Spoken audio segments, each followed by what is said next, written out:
Server side যে অ্যাপ্লিকেশনটা আমরা পিএইচপি দিয়ে করেছি সেই অ্যাপ্লিকেশনটা এখন আমরা একটু বোঝার চেষ্টা করব। তো পিএইচপি অ্যাপ্লিকেশন রান করার জন্য আমাদের পিসিতে অবশ্যই জ্যাম্প অথবা ওয়ার্ম ইনস্টল করা থাকতে হবে। তো আমার পিসিতে জ্যাম্প ইনস্টল করা আছে। তো আমরা জ্যাম্পের htdocs ফোল্ডারের মধ্যে সি জ্যাম্প htdocs এই ফোল্ডারের মধ্যে আমরা এখানে একটা আমাদের প্রজেক্টের ফোল্ডার ক্রিয়েট করে নিয়েছি। আমার প্রজেক্টের ফোল্ডারটার নাম হচ্ছে ফায়ারবেজ অ্যাপ। এই ফোল্ডারের মধ্যে আমরা 4টা পিএইচপি ফাইল তৈরি করেছি। আর যেই ফায়ারবেজের লোগোটা এটা আমরা হচ্ছে এখানে দেখতে পাচ্ছি, এই লোগোটা আমি এখান থেকে ব্যবহার করছি। তো এই 4টা পিএইচপি ফাইল তৈরি করা হয়েছে। এখন আমরা দেখব যে এই পিএইচপি ফাইলগুলোর মধ্যে কি লেখা হয়েছে। তো প্রথমে আমরা আমাদের ফায়ারবেজ অ্যাপ্লিকেশন থেকে যে সার্ভার এপিআই কিটা নিব, সেই সার্ভার এপিআই কিটা আমরা config.php নামক ফাইলের মধ্যে একটা ভেরিয়েবলের মধ্যে ফায়ারবেজ এপিআই কি, এই এপিআই কি এর মধ্যে আমরা আমাদের এপিআই কিটা ডিফাইন করব। এটা জাস্ট একটা ভেরিয়েবল ডিফাইন করা হলো। এরপরে push.php যে ফাইলটা আছে, এটা হচ্ছে একটা পুশ নামে একটা ক্লাস। এই ক্লাসের মধ্যে আমরা হচ্ছে কিছু ভেরিয়েবল ডিফাইন করব, টাইটেল, মেসেজ, ইমেজ এবং ডাটা নামে। এগুলো হচ্ছে প্রাইভেট ভেরিয়েবল। আর এটা হচ্ছে ইজ ব্যাকগ্রাউন্ড, এটা আরেকটা ভেরিয়েবল। আর এটা হচ্ছে ওই ক্লাসের কনস্ট্রাক্টর। পিএইচপিতে কনস্ট্রাক্টর এভাবে ডিফাইন করা হয় যে এটা যদি পুশ যদি একটা ক্লাস হয় তাহলে এটা হচ্ছে একটা কনস্ট্রাক্টর। আর জাভার যেরকম একটা মডেলের মধ্যে গেটার সেটার থাকে, আমাদের এখানে যে আমরা টাইটেল, মেসেজ, ইমেজ, ডাটা এবং ইজ ব্যাকগ্রাউন্ড নামে যে ভেরিয়েবলগুলো ডিফাইন করলাম, এই ভেরিয়েবলের জন্য এখানে এই ফাংশনগুলো হচ্ছে একটা সেটার মেথড। ঠিক আছে, সেটার মেথড। আর যখন আমরা এখানে এই সেটার মেথড, জাস্ট এখানে শুধু সেটার মেথড আছে, যখন আমরা এই ফাইল থেকে যখন আমরা গেট পুশ মেথডকে কল করব, তখন এই ভেরিয়েবলের ভ্যালুগুলো সে আমাকে একটা অ্যারে আকারে রিটার্ন করবে। এই রেসপন্স বা রেস অ্যারে আকারে এটাকে রিটার্ন করবে। এরপরে আমরা একটা firebase.php এই ফাইলের মধ্যে আমরা হচ্ছে এই সেন্ডের কাজগুলো করব। তো এটাও একটা ক্লাস। এখানে আমরা হচ্ছে সেন্ড নামে একটা ফাংশন ক্রিয়েট করেছি। এই সিঙ্গেল ইউজারের মধ্যে একটা রেজিস্ট্রেশন আইডি এবং মেসেজ এটাকে ডিসপ্লে করার জন্য। তারপরে হচ্ছে যখন আমরা টপিক মেসেজ সেন্ড করব, তখন আমরা এই মেথডটার মাধ্যমে একটা function send to topic to message এটার মাধ্যমে সেট করছি বা সেন্ড করব। এরপরে যখন আমরা হচ্ছে মাল্টিপল ইউজারের কাছে যখন সেন্ড করব, তখন আমরা এই মেথডটা ব্যবহার করব।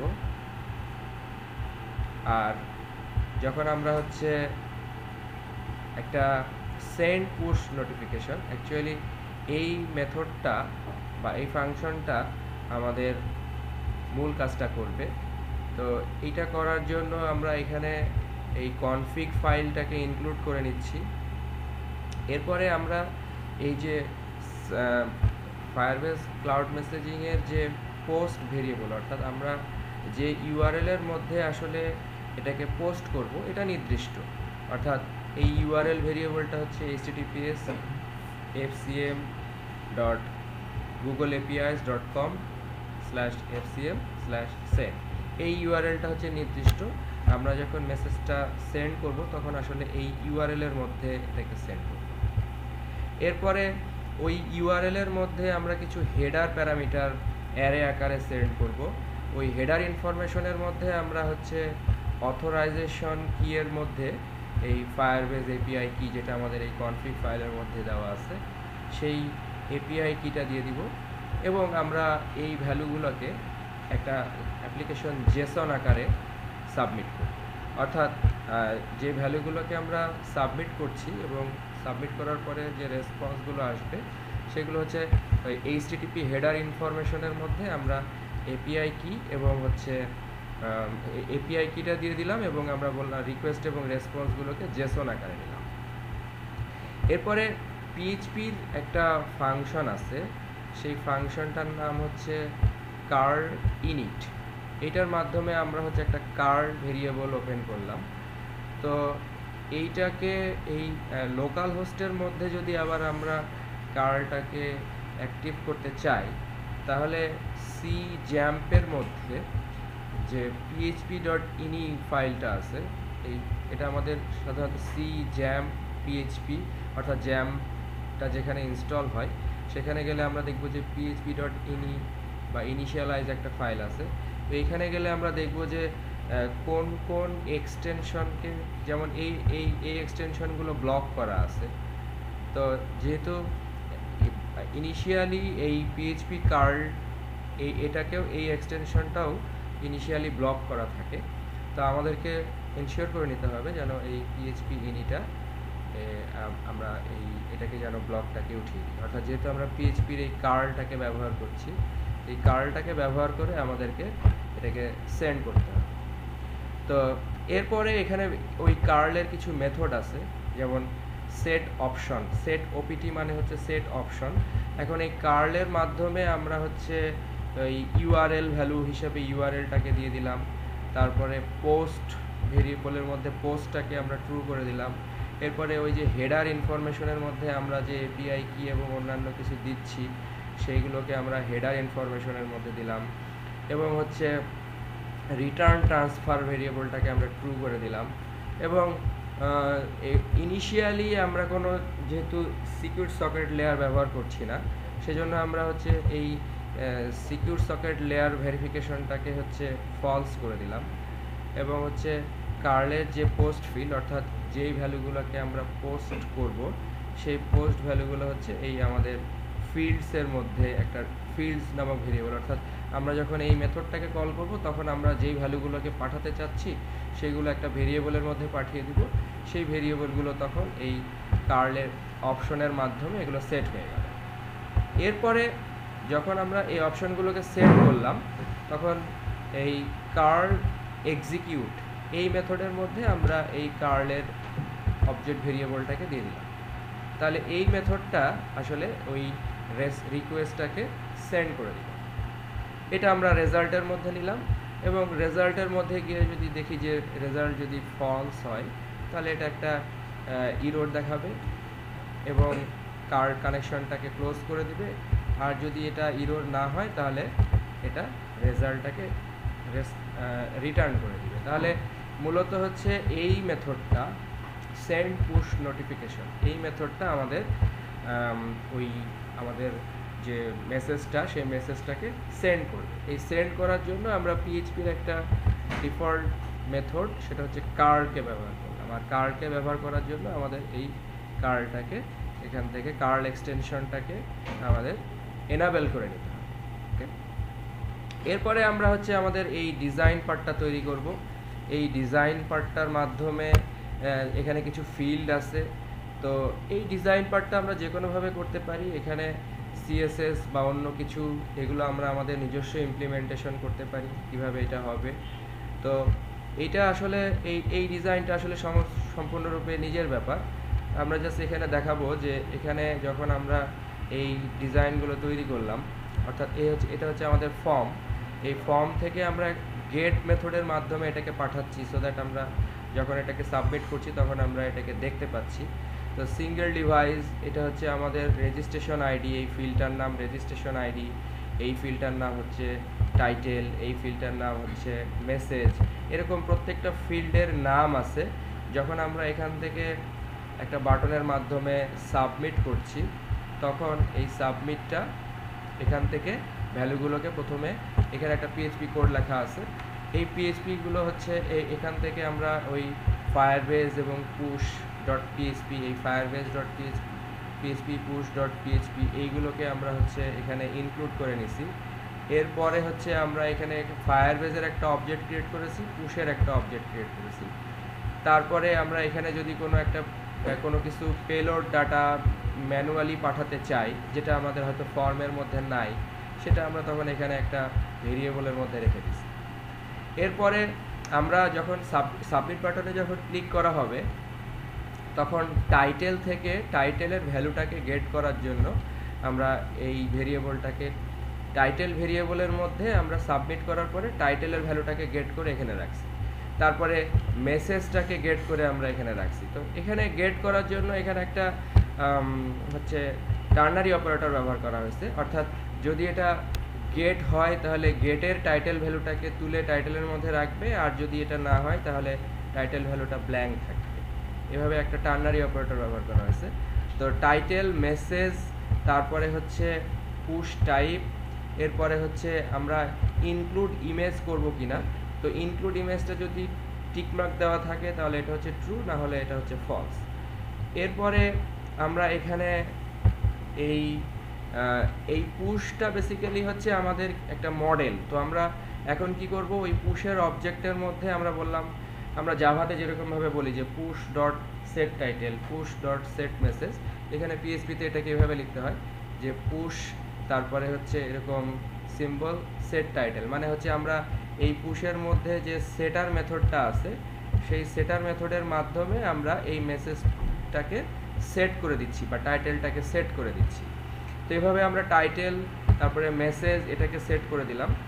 এরপরে যদি ইনক্লুড ইমেজ থাকে তাহলে আমি এখান থেকে একটা ইমেজকে ইনক্লুড করছি।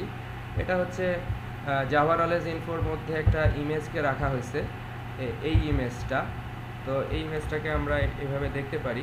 এটা যে কোনো সাইট থেকে হতে পারে। এটা আমি আমার সাইট থেকে একটা ইমেজকে ব্যবহার করছি, অর্থাৎ আমি এই লোকেশনে গেলে দেখবো যে এটা হচ্ছে আমার সেই ইমেজটা, যে ইমেজটা আমি দিয়ে দিচ্ছি, এটা আমার এই সাইটের মধ্যে আপলোড করা আছে।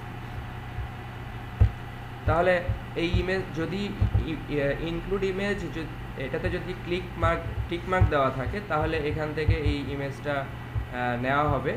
তারপরে না হলে সেট ইমেজ বাই ডিফল্ট হবে, সেট ইমেজটা হবে ব্ল্যাঙ্ক। এরপরে হচ্ছে ব্যাকগ্রাউন্ড এবং পেলোড, এই ভেরিয়েবলগুলোকেও আমরা এই পুশের মধ্যে সেট করে দিলাম। তারপরে এইখানে জেসন এবং রেসপন্স নামে দুটো ভেরিয়েবল নেওয়া হয়েছে $সাইনের মাধ্যমে। তারপরে এইখান থেকে আমরা বলতেছি যে এটা যদি টপিক মেসেজ হয় তাহলে এই পুশের ভিতরে আমরা গেট পুশকে, এই গেট পুশ মেথডটা আমাদেরকে আসলে এই যে এখানে যেগুলো আমরা সেট করলাম, গেট পুশ আসলে আমাকে সেই ভ্যালুগুলোকে একটা অ্যারে আকারে রিটার্ন করে। তো আমরা গেট পুশের মাধ্যমে, অর্থাৎ গেট পুশটা হচ্ছে অনেকটা গেটার মেথড, সেটের মাধ্যমে আমরা সেট করলাম আর গেট পুশের মাধ্যমে আমরা ভ্যালুগুলোকে গেট করছি। গেট করে এটাকে আমরা এরকম জেসনের মধ্যে রাখছি। জেসনের মধ্যে রাখছি এই কারণে যে এই ভ্যালুগুলোকে আমাদের জেসন আকারে পাঠাতে হবে, ঠিক আছে।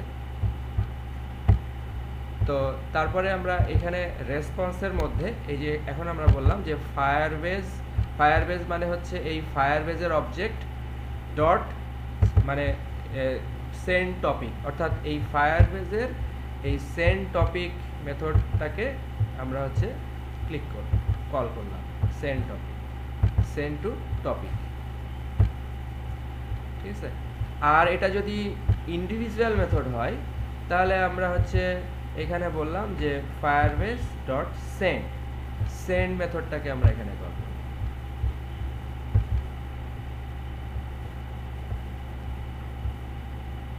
সেন্ড, ওকে। তো সেন্ড যে মেথডটাকে আমরা কল করি না কেন, আইদার আমরা সেন্ড অথবা সেন্ড টু টপিক, এই মেথডগুলো কিন্তু তার ভিতর থেকে আবার এই যে this dot send push notification এই মেথডটাকে কল করছে। তো ফাইনালি এই মেথডটা কল হচ্ছে সেন্ড পুশ নোটিফিকেশন, এবং এই মেথডটা তার ওই কার্লকে ব্যবহার করে, কার্ল ইনিটকে ব্যবহার করে, যে কার্লের বিভিন্ন অপশনগুলোকে সেট করার মাধ্যমে যখন বলতেছে যে কার্ল এক্সিকিউট, তখন এটা ওই ইউআরএল এর মধ্যে, অর্থাৎ এখানে এই ইউআরএল এর মধ্যে আসলে আমরা ওই মেসেজটাকে সেন্ড করে দিচ্ছি, এবং সেন্ড করার সময় এপিআই কি দিচ্ছি, এবং তার সাথে আমরা এখান থেকে যে ফিল্ডস ভ্যালু অপশনগুলো দিচ্ছি, এই অপশনগুলোর মধ্যে আমাদের ওই সব ভ্যালুগুলো আছে, অর্থাৎ এখানে আমরা কোন ইউজারের আইডির মধ্যে এটাকে পাঠাতে চাচ্ছি, অর্থাৎ এই যে এখানে আমাদের এই রেজিস্ট্রেশন আইডি আছে,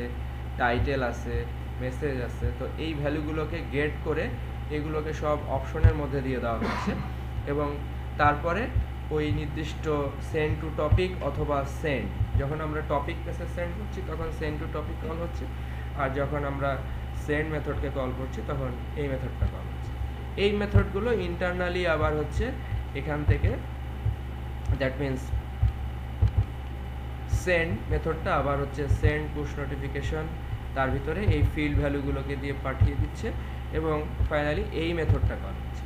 এই মেথডটা তখন আমাদের কার্ড এক্সিকিউটের মাধ্যমে ওই রিকোয়েস্টটা এক্সিকিউট করে দিচ্ছে, যার ফলে আমরা এরকম একটা আউটপুট দেখতে পাচ্ছি। যখন আমরা এখান থেকে সেন্ড করছি তখন মেসেজটা ওখানে চলে যাচ্ছে। আর এখান থেকে যে রিকোয়েস্ট এবং রেসপন্সগুলো আসছে, সেই রিকোয়েস্ট এবং রেসপন্স যেগুলো, এই যে রেসপন্স, এই যে রেসপন্সটা এখানে আসছে যখন আমরা সেন্ড করব, অর্থাৎ সেন্ড টু টপিক, যখন আমরা বলতেছি যে সেন্ড টু টপিক, তখন এই মেথডটা আমাকে একটা কিছু রেসপন্স করছে। অর্থাৎ যখন আমরা এখানে এরকম বলতেছি যে এই যে সেন্ড টু টপিক, তখন সে এটা এই পুরো জিনিসটাকে রেসপন্স করছে। তো সেন্ড পুশ নোটিফিকেশন কিন্তু আমাদেরকে এই রেজাল্টটা রেসপন্স করছে। তো এই রেসপন্স ভ্যালুটা আবার আমরা এখানে রেসপন্স ভেরিয়েবলের মধ্যে রিসিভ করছি এবং এইখানে আমরা এটাকে ডিসপ্লে করছি। অর্থাৎ যখন আমি এইখানে সেন্ড বলছি তখন আমরা এইখানে কিছু জেসন আউটপুট দেখতে পাচ্ছি, অর্থাৎ কি ভ্যালু রিকোয়েস্ট করা হলো এবং কি ভ্যালু রেসপন্স করা হলো, সেই আউটপুটটা আমরা এখানে দেখতে পাচ্ছি। তো এইভাবে আমরা একটা সার্ভার সাইড অ্যাপ্লিকেশন তৈরি করে আমরা হচ্ছে সিঙ্গেল ডিভাইস এবং আমরা টপিক মেসেজ, অর্থাৎ সবগুলো ডিভাইস যারা রেজিস্টার্ড করা আছে সবগুলো ডিভাইসের মধ্যে আমরা টপিক মেসেজ অথবা আমরা একটা ইন্ডিভিজুয়াল ডিভাইস বা সিঙ্গেল ডিভাইসের মধ্যে আমরা এরকম ক্লাউড মেসেজ পাঠাতে পারি।